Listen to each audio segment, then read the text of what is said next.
This video will direct you step by step on how to format a modified block style letter. This is an example of what a modified block letter looks like. We'll begin by opening a new Word document. First, we'll set up our styles and fonts. Starting on the Home tab, we'll go to the Styles section and choose No Spacing. Next, go to the Font section and choose your font style. In this case, we'll use Calibri. Also, choose your font size. We'll use font size 11. Some businesses require a size 12, so be sure to use the recommendation for your particular company. Next, we'll set our margins. Go to the Page Layout tab. In the Page Setup section, we're going to click on the down arrow for margins. Go to the bottom and click Custom Margins. In the pop-up, for the top margin field, we're going to enter 2 for a 2-inch margin, and then click OK. Next, we're going to set the Center tab. First, you'll need to check to see if you can view your ruler in your document.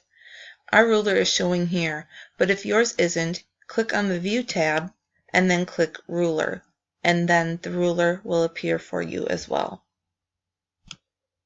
Once your ruler is showing, you want to double-click on the 3 1/4 mark on the ruler.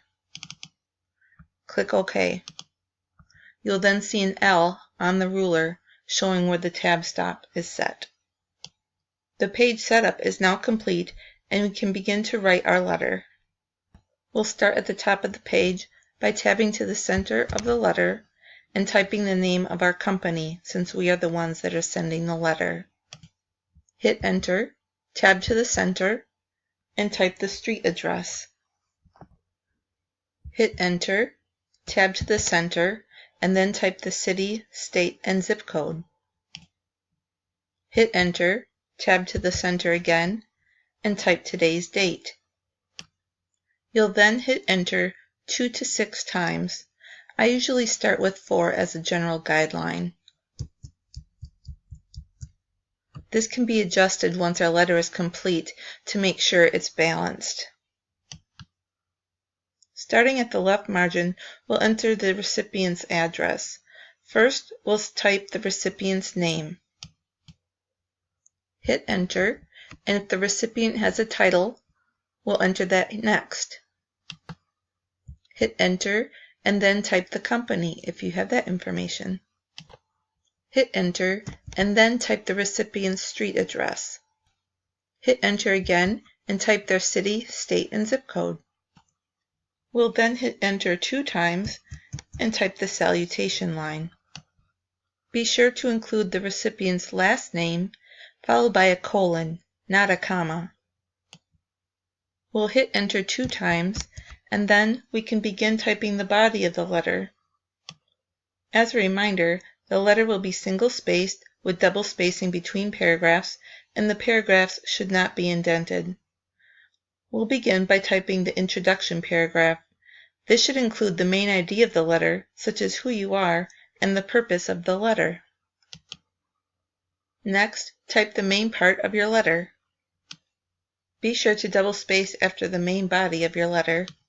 Then, starting at the left margin again, type the goodwill closing. Hit Enter 2 times, and then we'll type the signature block. Tab to the center of the page, and type the complimentary close, such as Sincerely, followed by a comma. Hit Enter 4 times, tab to the center of the page, and then type your name. Leaving the 4 lines will allow enough space for your signature. If you have a title, hit Enter, tab to the center of the page, and type your title beneath your name.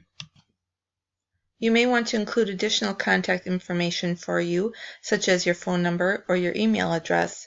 If so, hit Enter, tab to the center of the page, and type your phone number. Hit Enter, tab to the center of the page, and type your email address. If your letter indicated an enclosure was being sent with the letter, hit the Enter key 2 times, and type the word enclosure. You will now want to review your letter. The sender's address and the signature block should be aligned in the center of the page. All other items should be aligned on the left side. The letter should be single-spaced with double spacing between paragraphs, and the paragraphs should not be indented. If the letter is not balanced vertically, we can adjust the line spacing between the date line and the recipient's address as we discussed previously. Finally, perform a spell check and review your letter for comprehension. Your letter is now complete.